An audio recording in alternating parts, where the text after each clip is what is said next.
Hello everyone, good evening सभी को।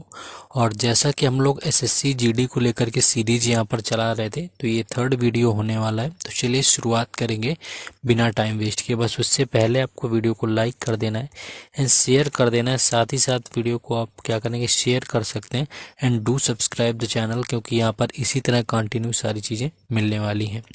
पहला क्वेश्चन है आपका कि पहली पंचवर्षीय योजना जवाहरलाल नेहरू ने किस मॉडल पर लागू किया हुआ था। देखिए यहाँ पर जो 5 ईयर प्लान है, इसकी मैं अगर बात करूं तो आपका हर शिफ्ट में एक क्वेश्चन देखने को मिलता है, चाहे वो 2022 का जीडी हो, 2023 का जीडी हो, तो हर बार जीडी के एग्जाम में इससे क्वेश्चन देखने को मिलता है।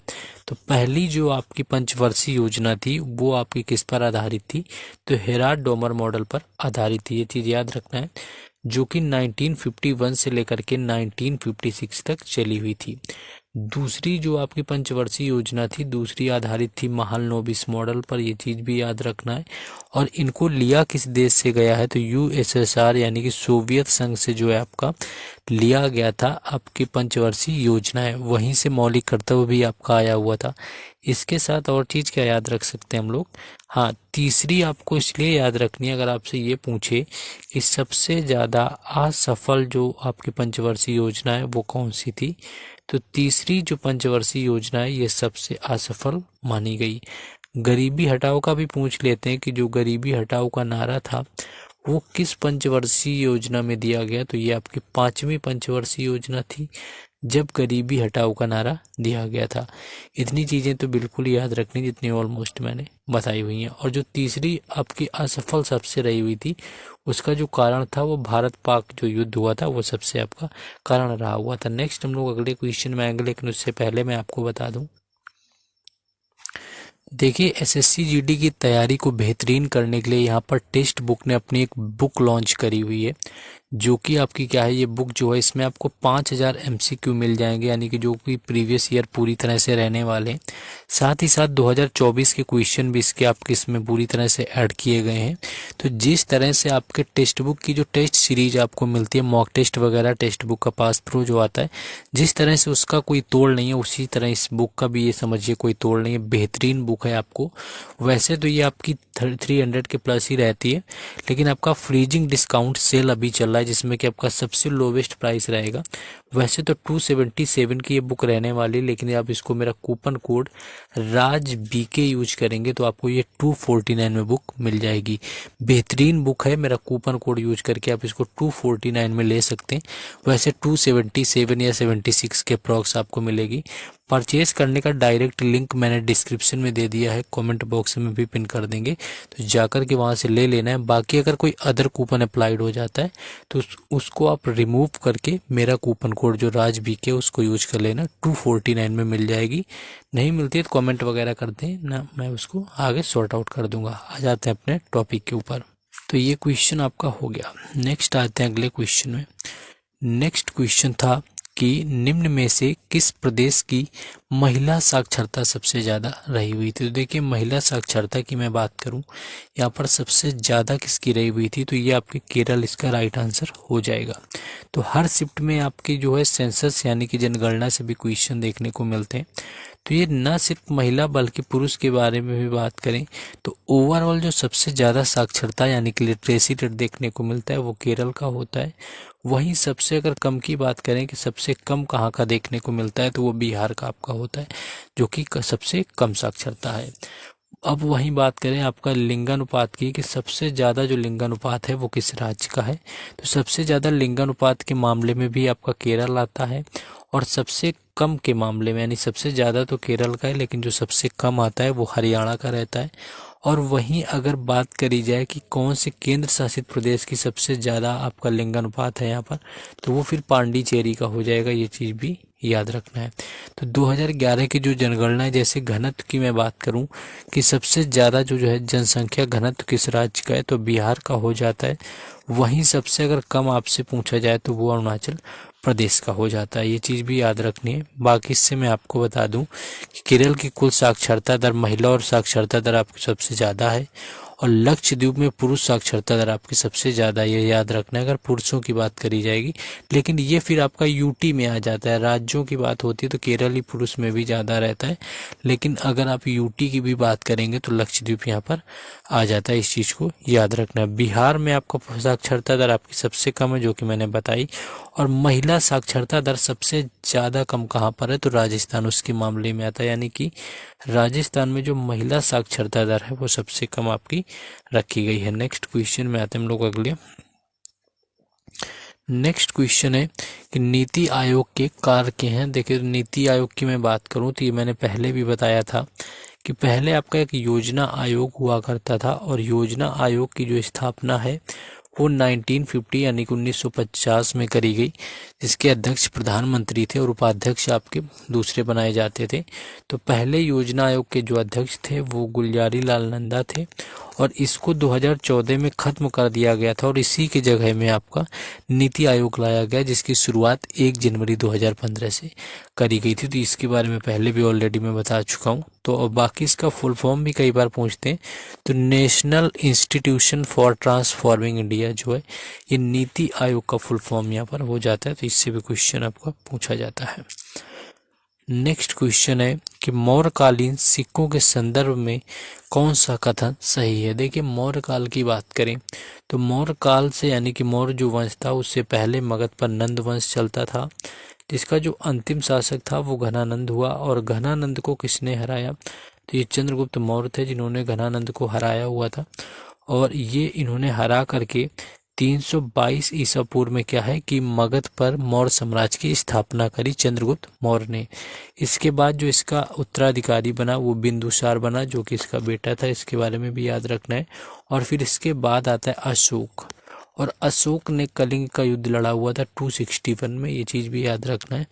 और उसके 261 में यहाँ पर लड़ा हुआ था, और उसके बाद युद्ध वगैरह छोड़ दिया था। बाकी राज्याभिषेक 269 ईस्वी में हुआ था जाकर के, ईसा पूर्व जिसको हम लोग बोलते हैं बिफोर क्राइस्ट। तो 8 साल ये राज्याभिषेक यानी कि राजगद्दी पर रहे हुए थे अशोक, तो ये चीज़ भी याद रखना है।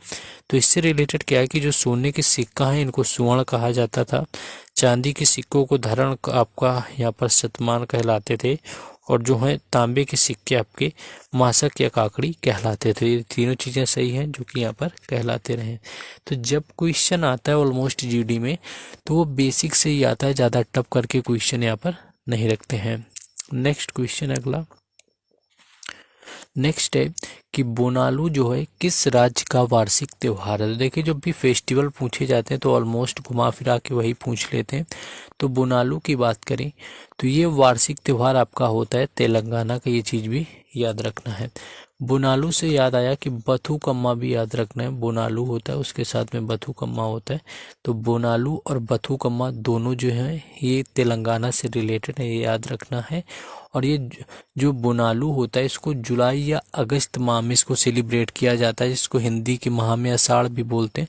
तो ये भी पूछा जा सकता है कि किस हिंदी महीने में सेलिब्रेट होता है या किस महीने में, तो आपका जुलाई होता है। बथुकम्मा ऑलमोस्ट यहाँ पर बता ही दिया, ये भी तेलंगाना से रिलेटेड होता है। और इसके बाद कुछ आंध्र प्रदेश की याद रख लेना है जो कि इम्पोर्टेंट है। कुम्मी देखिए ये तमिलनाडु का है, जब देते हैं तो तमिलनाडु ही ऑप्शन आता है। भामा कल्पम याद रखना इम्पोर्टेंट है, आंध्र प्रदेश का है। वीर नाट्यम हो गया, धीमसा याद रखना है काफ़ी इंपॉर्टेंट है, धीमसा हो गया, कोलाट्टम हो गया, इनको भी यहाँ पर याद रखना है। नेक्स्ट अगला क्वेश्चन है कि नेहरू ट्रॉफी किस खेल से रिलेटेड है। देखिए ट्रॉफी की अगर मैं बात करूं तो ट्रॉफी ऑलमोस्ट हर शिफ्ट में पूछी जाती है, जब भी जीडी का एग्ज़ाम होता है तो ट्रॉफियों से भी क्वेश्चन ऑलमोस्ट सारी शिफ्टों में पूछे जाते हैं। तो हॉकी इसका राइट आंसर हो जाएगा, यानी कि जो हॉकी है ये रिलेटेड है आपका, हॉकी से रिलेटेड होती है नेहरू ट्रॉफी, ये चीज़ भी याद रखना है। कुछ और इम्पोर्टेंट यहाँ पर मैं बता दूं, देखिए बेटन कप याद रखना है, मोस्ट इम्पॉर्टेंट है। बेटन कप जो है हॉकी का, ये हॉकी से रिलेटेड है, 1895 में शुरू हुआ। मुरुगप्पा गोल्ड कप की बात करूं तो ये भी हॉकी से रिलेटेड है, इम्पोर्टेंट है, इसकी शुरुआत 1901 में हुई। इसके बाद याद रखना है सुब्रोतो कप याद रखना है, जो कि फुटबॉल से रिलेटेड होता है, 1960 में इसकी शुरुआत होती है। डूरंड कप की शुरुआत 88 में यानी कि और कहाँ पर खेला गया था पहली बार, तो ये शिमला में खेला गया था और फुटबॉल से रिलेटेड है। संतोष ट्रॉफी की शुरुआत 1941 में हुई थी और ये भी रिलेटेड किससे है, फुटबॉल से। रोवर्स कप इम्पॉर्टेंट है, ये भी 1891 में शुरू हुआ था, फुटबॉल से रिलेटेड है। रणजी ट्रॉफी पता ही होगा, क्रिकेट से है। दिलीप ट्रॉफी क्रिकेट की है।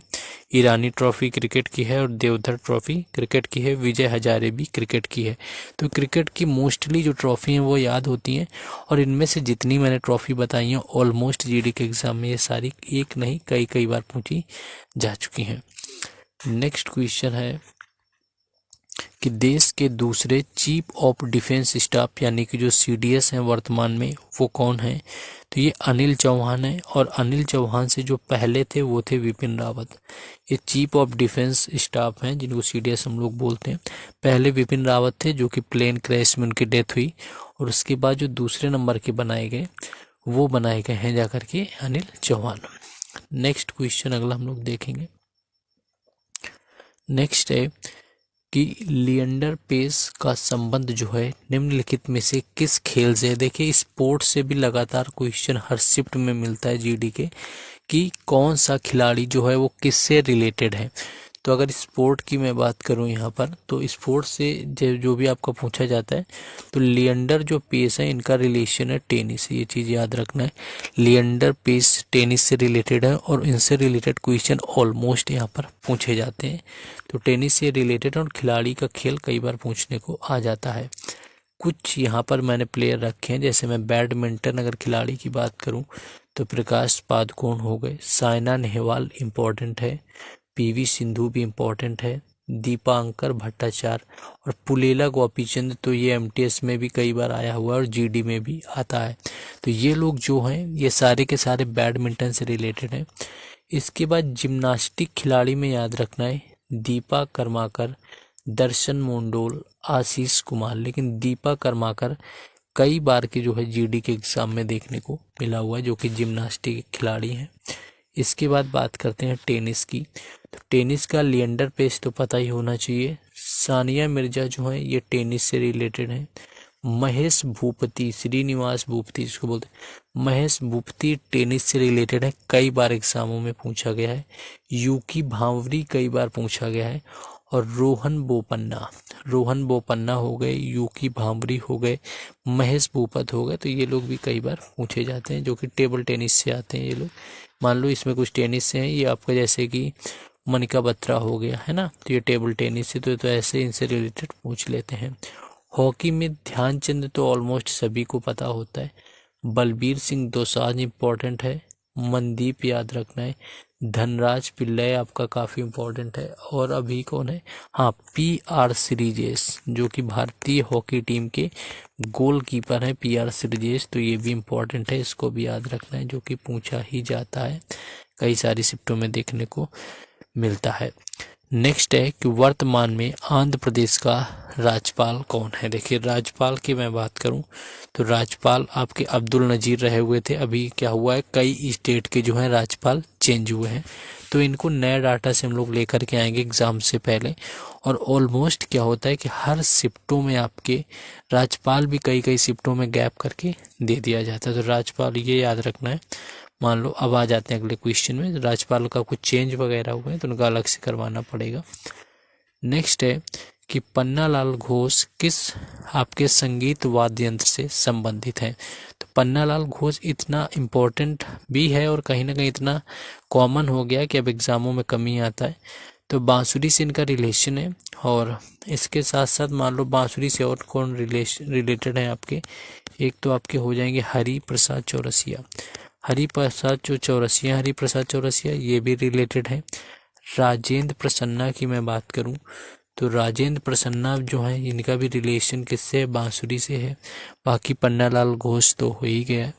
तो ये लोग हैं जो हॉकी से रिलेटेड हैं। वी कुंजमणि भी याद रख लेना है। तो ये कई जो हैं आपके लगातार इनसे भी क्वेश्चन पूछ लेते हैं, ये चीज़ भी आपको याद रखना है।